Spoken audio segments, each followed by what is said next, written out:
Aces full of queens here. We got a full house on the Sixers Talk podcast brought to you by Wilmington University, WilmU Works, Danny Pommells, Noah Levick keeping us on the level, big game, Amy Fadool, talking some Sixers basketball. And we are enduring watching other teams succeed in the NBA playoffs while the Sixers are still trying to figure things out. The latest coming our way regarding the 76ers, a great place to start, is Tyrese Maxey. Some say snubbed. I say just omitted from the all NBA teams. You look at who was on the teams, and it's tough to argue. You could say, on the third team, Devin Booker, Tyrese Halliburton, and Steph Curry. Maybe Steph Curry doesn't belong on there. Tough to argue. To who do you take off? Who do you put back on? Didn't seem so positionless in those first two all NBA teams, as people are saying. To me, it seemed like pretty standard, a couple of guards, forwards, and big men. But all the same, Tyrese Maxey did not make the all NBA team. A stellar season, most improved player. I don't think we talked about the sportsmanship award on the last podcast that he received.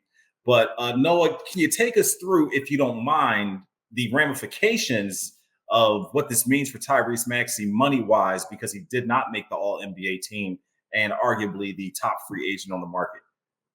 Can I get away with saying that? Yeah. Can I get away with that? Sure. Yeah. Yeah, it would have been a deal where, if he'd been All-NBA, he would have become a designated player, which means the max is a 30% max as opposed to 25%. And obviously that means millions and millions of dollars that he would have been eligible for, something like 245 million as opposed to 205 million for a 5-year max deal. Yeah. So I think regardless, all expectations are Tyrese Maxey will be re-signing for a lot of money, and he'll be doing so with the Philadelphia 76ers. Not something that has any implications on the much discussed cap space plan, just something where for Maxey's long-term contract, we're looking at a more lucrative sort of deal if he would have snuck into that All-NBA mix. But I agree, not really a snub in my book, especially given it just wasn't especially close. He was tied for second highest among the guys who did not make the cut, but Devin Booker 70 total points in the voting, Tyrese Maxey 16. So the voters consider him a top 20 player. I think that is awfully impressive for someone who's only 23, but he is not quite at that All NBA level yet, according to the large majority of voters, and that's fine. And I think knowing Tyrese Maxey, he's going to be motivated and pushing hard to be an All NBA guy next year for sure. Yeah, I think that's the bright spot in this, or the silver lining, if you will.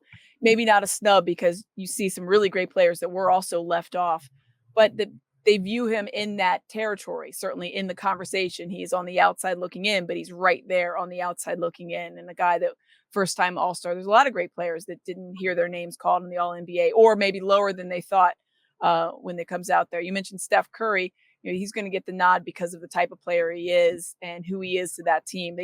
I know that they didn't do anything in the playoffs and that they only made the play-in tournament, but take him away from that team, and it would have been beyond a losing record out there for them. So it's hard. Oh, you okay there, buddy? Oh, it was my headset falling. I am fine though. Yeah. Sorry to disturb you. I don't want to ruin your train of thought. So please continue. So, I mean, for me, I'd be like, take Booker out just because I want our guy in there, but you can't do that. That's not how that works. It's not how it works. And we're in that weird area where there are guys who've been omitted because of the not meeting the game's ceiling or floor. They didn't read the game's floor. And, they had to pay 65 more games. No Donovan Mitchell, no Jimmy Butler, no Joel Embiid.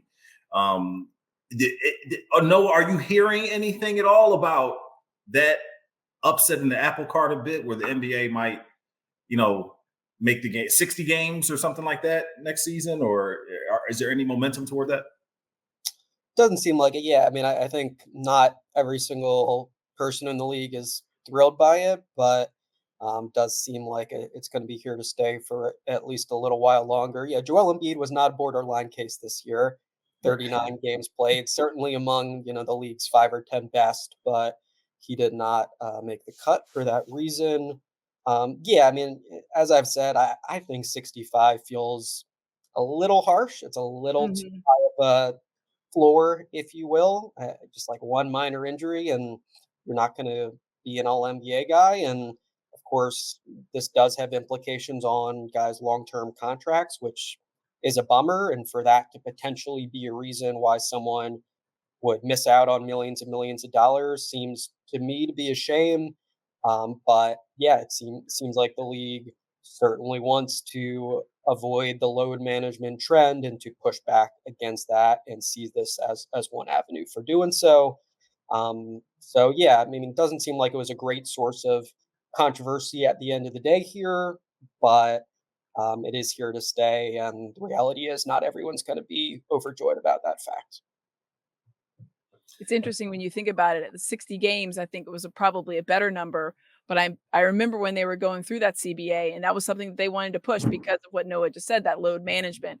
So I don't know what formula that they use to come up with 65, but you wonder how much that might play into guys who are coming up on contract years to try and get those extra games in, so they meet that threshold of the 65 games in order to get a different payday, and whatever payouts they get for making these teams, whether it's an all-star or not all-star game, like an all NBA team, or any other kind of player awards. Sometimes there's bonuses associated with those type of things. So yeah, I mean, Maxey, in actuality, you're looking at maybe a $40 million pay cut, but he's already over $200 million probably coming. So it's Sixers might take care of. We'll see. We'll see And how it's that. weird because he wins most improved player and that sportsmanship, but they have no bearing at all No. on those Yeah. numbers where if you win MVP or Yeah, defensive you can't player of get an the extra year. 40 mil for that. Right. Right. So it's tough. I mean, We'll you get a have GoFundMe for him you have an going. incredible season, but it doesn't come out. But in all the Yeah. big picture aspect of this whole thing, Sixers have more money to spend in free agency theoretically. You were to add something, Noah? Yeah, I mean, not for this off season. It's like his cap hold is what matters, of like about 13 million. So not something where like they're suddenly a little bit richer this summer, but definitely long term, like the contract that he's gonna have in 26, 27 or whatever, will be 5% less, than it might otherwise have been. And that theoretically helps the team a little bit. But yeah, I think for me the bottom line is just he misses out on being a little bit wealthier when he Mhm. is 30 years old, and looking back at the 5-year contract he is expected to sign with the Sixers. Yeah, I mean, personally, I've never been someone who likes that money is tied to this voting, so much money. I really wish that wasn't the case. Not really even speaking on how well the voters do. I think the large majority of voters try their best and are pretty well informed relative to the average person you might have voting on this. They obviously know what they're talking about Mhm. more than the casual fan, but it is really hard for the average beat writer to digest every single game of every single team and be a true expert on all the players in the NBA. And yeah, when you're putting that in the context of voting for whether someone's going to get 25 or 30% of the salary cap, um, doesn't really feel right to me, and feels like, yeah, just personally not a system that I like very much. So that's my 2 cents on it. Then you theoretically make it positionless. So that also adds to the fact where you had to maybe before beat out, the top 15 guards Mhm. or what have you. Now you're beating out maybe the top 50 players, or it just kind of makes the pool a little bit thicker. But interesting transition here, guys. You look at where the Sixers are and have been these past couple of seasons. You look at the teams that are in the playoffs now, and particularly want to single out the Dallas Mavericks, the Indiana Pacers, coming from what seemingly was a similar level as the 76ers as a team, but now these are teams that are in the Eastern Conference Finals, Western Conference Finals, and you can also, group Minnesota in with that because they also had a number one pick, which the Sixers had consecutive number one picks and couldn't quite figure it out. And here, Minnesota Karl Anthony Towns, trading for Rudy Gobert, of course, drafting Anthony Edwards. They get the pieces together and make this great push. And to me, they kind of seem like a team of destiny in some ways, but that's neither here nor there. How far do you think the Sixers are from being one of those Final Four teams? Won't even project towards the NBA Finals, but just being one of those Final Four teams. I remember watching the playoffs last year, and I wholeheartedly believe they were not playing basketball at the level of the teams that were in that Final Four group. I don't feel like they're as far off now with the gigantic leap Maxey has made, with the way Joel Embiid showed us all types of wherewithal and battling through his injuries and all his ailments in the postseason, putting up 50 points to match Tyrese Maxey's effort and all that. But how far do you think the Sixers are from being one of these Final Four teams? Is there a team? I know, Amy, on the pre and post game show, you, Coach, and Mark use the Denver Nuggets as a comparison point. Is there anything, similarities or anything you see that makes you think like, maybe the Sixers could do this or that and kind of be at that level? I think a lot of people are going to look at, you mentioned it, the Timberwolves, just because they've got two stars, and one of them is a bigger man. Towns doesn't obviously play center for them. He plays their four, but I'll just start with the Kentucky guy. Look, I can see right through you. I can see right through you. Tyrese Maxey, I'll start with him. They're everywhere. They got him everywhere. But I think that you can draw some similarities with a lot of these teams. The only one I think maybe it's hard to construct a team in the image of what you want the Sixers would be the Pacers, just because that's just such a different style than what you're going to see with the Sixers. But there's things you could take away from each team that you're seeing. And that's true for even the previous round of the playoffs. I think that there was a lot of things you could take away. The good news is the Sixers have a blank slate. The bad news is the Sixers have a blank slate, right? Right now there is like one person legitimately like solidified on that roster. Everybody else is up in the air, whether it's restricted free agent or guys they need to re-sign. But you're looking at Joel Embiid, likely Tyrese Maxey. They're going to extend him the offer. And then Paul Reed, maybe. All right, beyond that. So you look at, say, if you want to take an example, and it is a copycat league, I think you can take away some things from how that Timberwolves team is built. The Mavericks team is one, and certainly the Celtics, which we know all too well.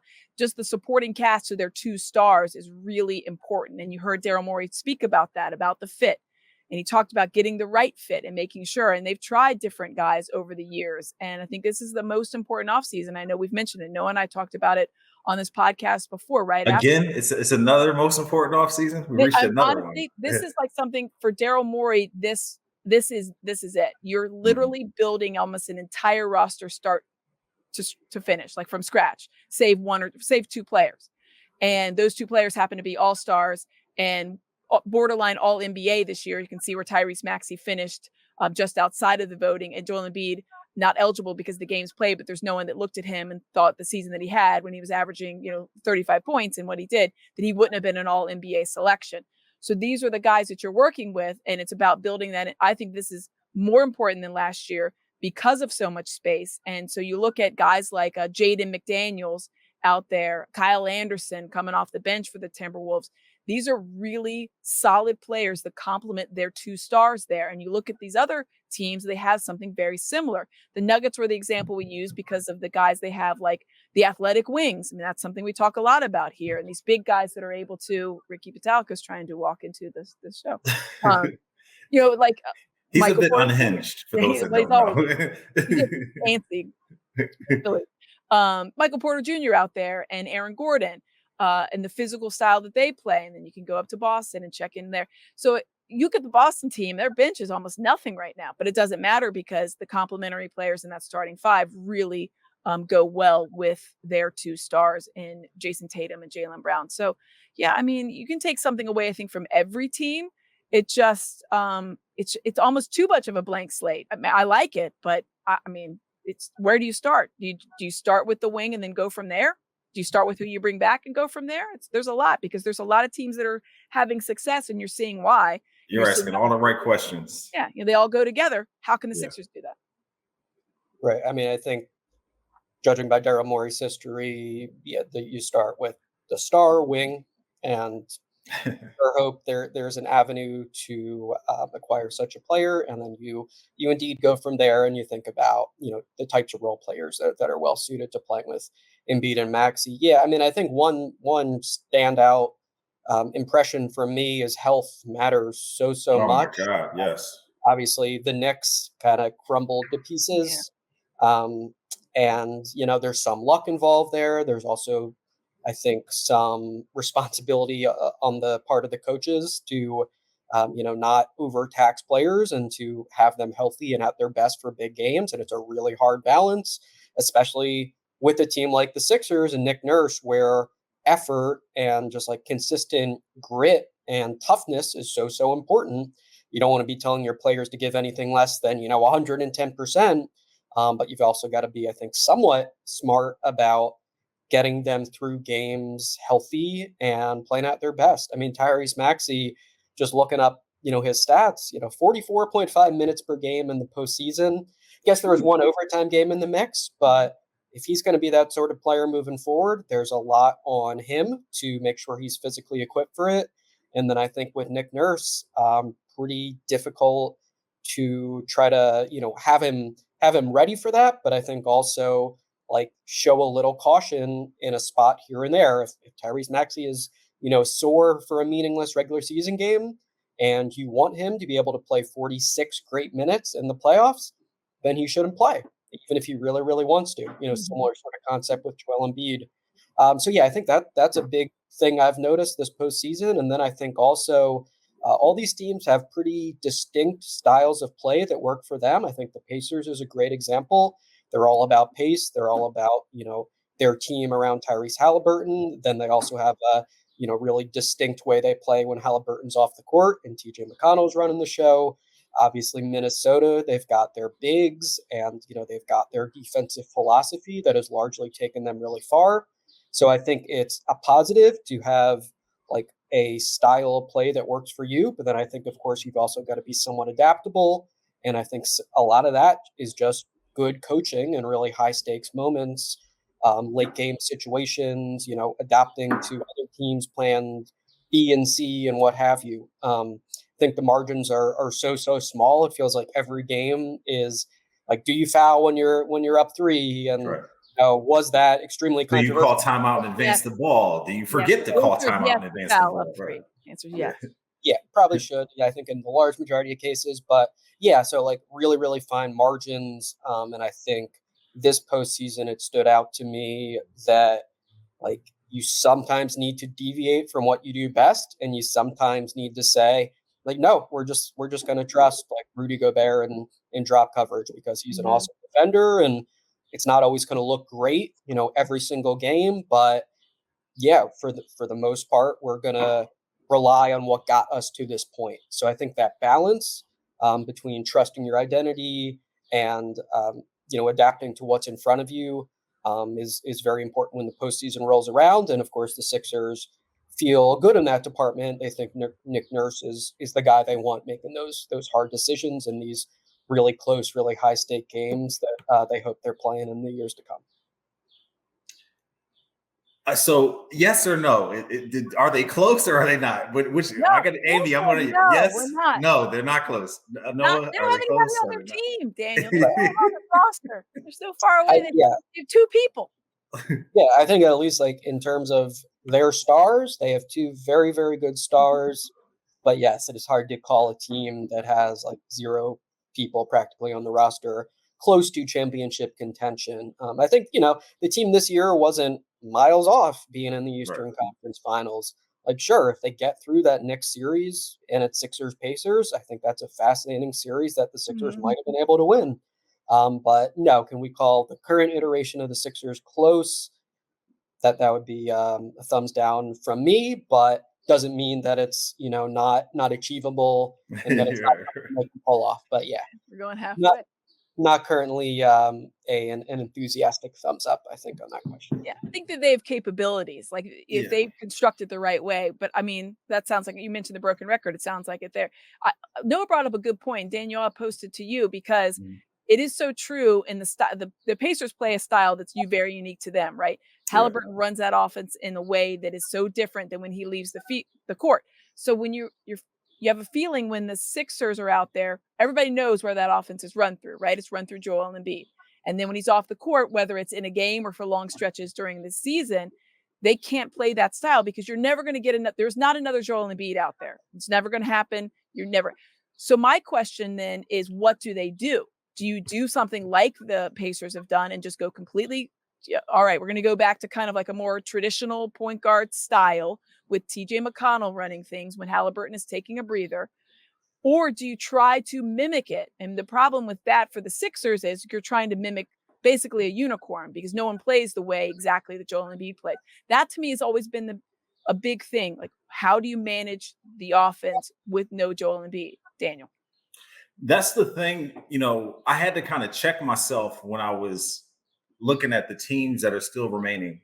And I have consistently said, like, oh my gosh, there's no way the Sixers can get a new coach, fill out the whole roster, trade for somebody at the deadline and do all those things and then like be a contender, like catapult themselves. But they can actually. There is no exact formula of how it works. Like in that potpourri of like, the hustle plays and, being healthy and, the scheme and the coaching and all that hodgepodge of stuff. There's no exact formula. I think that the thing where the Sixers are behind the 8 ball is that, like you said, with this entire roster to fill out, it's like a crapshoot with each person of who you choose to fit each position or each role or each roster spot, how close to perfect you can get. Like, and no one's going to make all the right decisions, but can you pivot out of those decisions somewhere along the way if they're not working? Are you signing the right guys to complement your players who are also committed to being fully invested on this deep playoff run? Can they stay healthy and all those things? So it's tough to be able to do all those things and get them right. So, but how you get them right, it definitely is up for interpretation. But, Noah kind of backed me down on a previous podcast because I was like, man, I'm just so tired of being in this situation where we're still trying to figure out what to do when Embiid isn't on the floor. Like a viable backup big would be great. He was like, bro, there's no way we're going to win if Embiid isn't healthy. There's no formula of like, this team is good enough to compete without Joel Embiid on the floor. But that's my thing, though, with who they acquire here with all this money they have to spend is, okay, Paul George is 34 years old, and he's probably not the ideal person you want to spend gobs of money on because of his age, track record of injuries, and things like that. But he's the type of guy that you need who can, steady the ship and be on the floor without Maxey and Embiid and still have, they can still compete and still be as good as, some teams or kind of not lose the lead as much. So I think I'm looking for a dynamic player that can play without the ball, but also once, Embiid and Maxey aren't out there, can also be the man, so to speak, for lack of a better term. But does that make sense, or what do you think? Yeah, it's all about steadying the ship when no Joel Embiid. That's what the whole thing is. That's the name of the game for them. Absolutely, yeah. I mean, I think like they've been pretty consistent on they need to play a much faster tempo when Embiid's off the court. They need to take advantage of those chances to score in transition and capitalize on the turnovers they face. I think there's room to grow there internally. I think Nick Nurse tried to implement that style, but it wasn't always successful. And I think Nurse is huge on his team being low turnover and responsible. And to some extent, maybe that needs to go out the window a little more when Joel Embiid's off the court. You need to, on Tyrese Maxey's part, just push that ball down the middle of the floor every single time you possibly can. So I think his improvement in that department is going to be important, regardless of what the team looks like around him. But yeah, someone who can just get you a bucket late in the shot clock when everything is broken down, that's always going to be valuable. Here and there, they look to Tobias Harris to be that guy. He wasn't good enough at that particular job. Certainly, Paul George, if he were to become a Sixer, he would take on a large burden in that department. But I think it's like anything where good offense can take many different forms. I even think back to the 2017-18 version of the Sixers where you had, Marco Bellinelli and Ersan Ilyasova flying around screens. Well, when Joel Embiid's off the court, that did tend to produce very efficient offense, albeit not well enough to be a true contender or anything like that. But I think it does make the point that it can look a lot of different ways, and as long as you're not falling off a cliff as far as your offensive efficiency, that'll be satisfactory. It's not going to be the same level of team as when Joel Embiid is out there, but yeah, something that looks like smoother, faster, crisper offense, and is just not like completely stagnant and terrible. That would be an upgrade for the Sixers, and that is certainly necessary in some way, shape, or form. Not terrible. Did you get that, Amy? Not terrible. Terrible. That's the bar we're setting here, kids.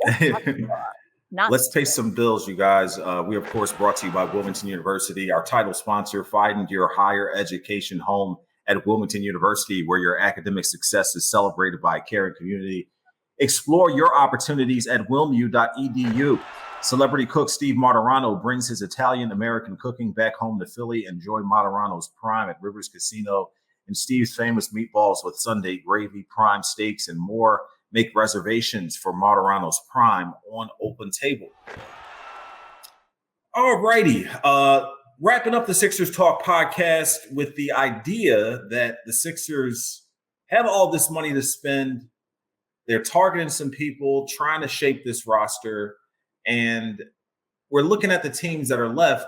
And at the point I was making earlier that Noah finished off for me, like, it's like the Mavericks, they get Kyrie, they trade for Draft Lively, trade for Gafford and PJ Washington.